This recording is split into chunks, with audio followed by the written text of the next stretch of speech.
Hello, hello! It's Brian from Tavaran Games with another update to Dungeon Maker. Now, it's been a little while since my last update. Some of you may be wondering why, and yeah.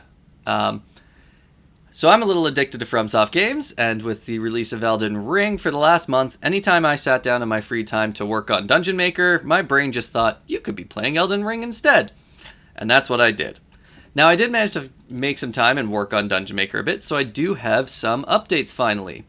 So the first thing is a couple bug fixes. So if we go into the map maker, you may remember from a previous update, the export map image function. For a little bit after the lighting update, though, I did not realize this, but it was not working. What had happened is for the map exporter, we have the NPCs and UI and the enemies are turned off so that when it exports, you don't end up with those in the picture. So if we do that, you can see, you can very quickly see as it flashes by, the NPCs disappear for the time. Now, what was happening though is the lighting system I put on the same layer as the enemies, and that was making it so that when you ran the export, the lights also got turned off, so it was just exporting a black picture. So I rejigged the layers that things are on, so the enemies and NPCs are now on different layers to the lights, and now so they get blanked out, it works just fine. So let's actually change the light to dusk, export it again. You'll see another new thing, an open folder button on the dialog that appears. So if we click that, the folder where the exported images are will pop up. And you can see we have this nice dusk image of that map. So the NPCs and enemies are not included. That way you can print this out and use it on tabletop, or you can use this in other applications, and you could then put the enemies back in whatever application or way and move them around as you see fit. So that bug is now fixed. Now another bug was related to the eraser. When I did the eraser update that lets you do the grid eraser, so if you do that, or the point eraser, I had it in a thing where the placer object was looking for specific code in the eraser. Now that was all fine on the map maker. What I didn't realize was in the hosted games where I added the feature in to add enemies and NPCs directly to the map that's already ongoing. So let's dive in here. The add enemy or something. So it was bugging out because when you're trying to add this, it was looking for that eraser update. And there is no eraser on the encounter screen or encounter scene. So it was glitching out and wouldn't let you add enemies or NPCs. So I just made it so that it doesn't look for the eraser when you're in the encounter scenes, and that fixed the bug just fine. Now we've got this counter, another little thing for the DM. If you have an enemy or NPC, the doors now actually open when you walk an enemy or NPC through them. Now, the DM, to close them, it locks it, so you just have to click it again to unlock the door. But you can actually now more realistically have the enemies and NPCs actually open the closed doors they go through. Just a little feature, but it helps out. Now let's look at open up another window. Let's join a campaign. I have to put in my local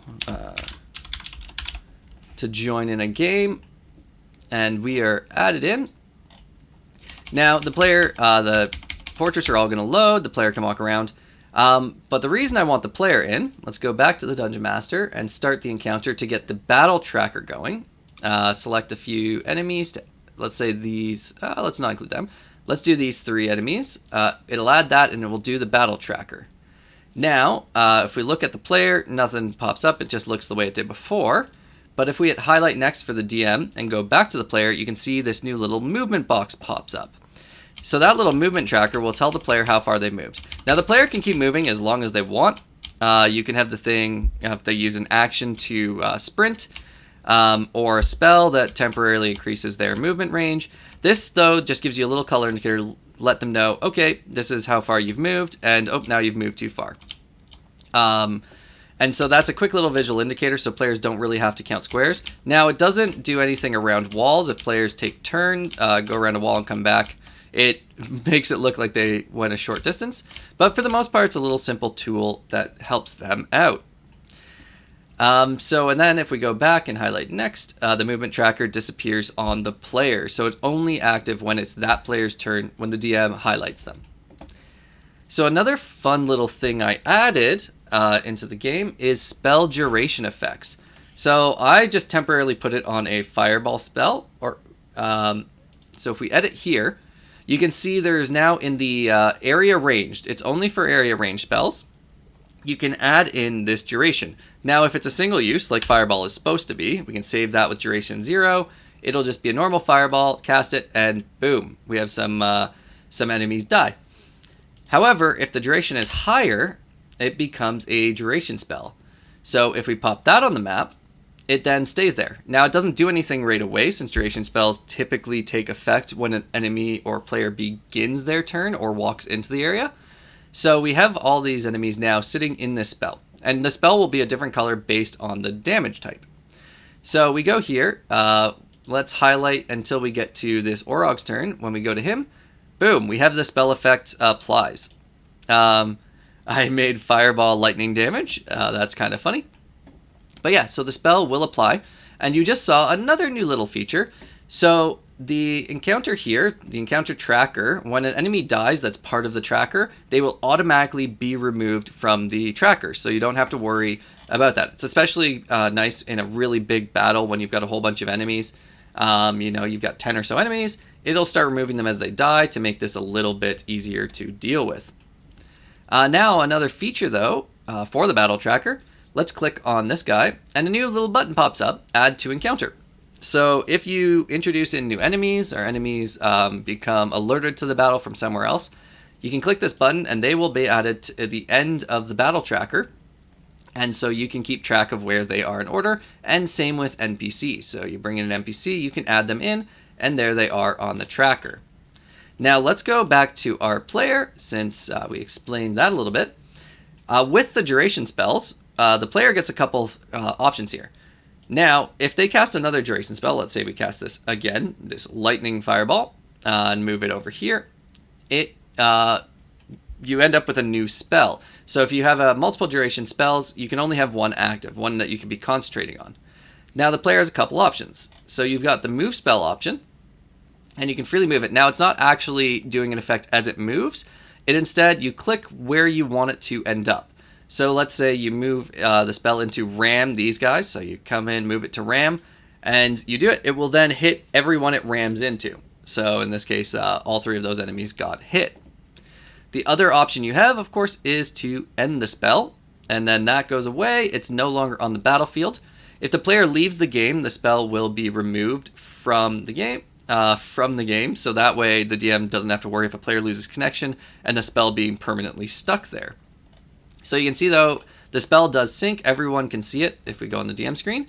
If a character walks into the spell, they will automatically be hit by it. Same thing, if this guy walks in, he'll be hit. And if we move it, that will also update, do the ramming, all that. So some fun new features to play with for your players so they can get duration spells into the game. They can use them. This can be used for something like the Magic Scimitar. I forget what it's called, but Flying Weapon, where you cast a weapon, you can make a little 5-foot spell and move that around the battlefield. There are various other spells, poison traps, things like that you could build this for. I have left this NPC menu open the whole time. So that's the updates to the in-game features. So let's exit the game for both. If we go here, you can see the spell is gone when they exited the game. So let's end the game here.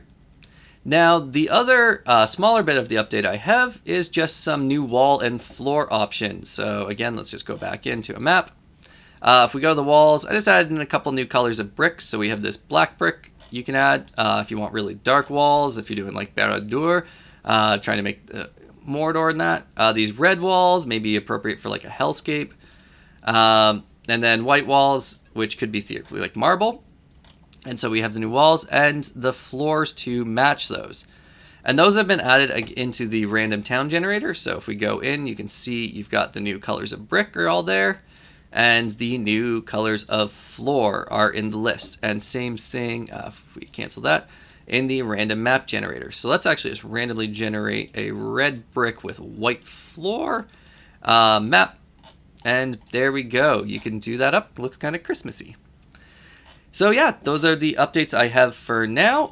I'll be getting back more into making it. My addiction to Elden Ring is waning as I've beaten the game more than once now. But I will be hopefully working on this a lot more in the near future. Please let me know of any features you would like to see added into the game, and I will do my best to incorporate them. Have a good one.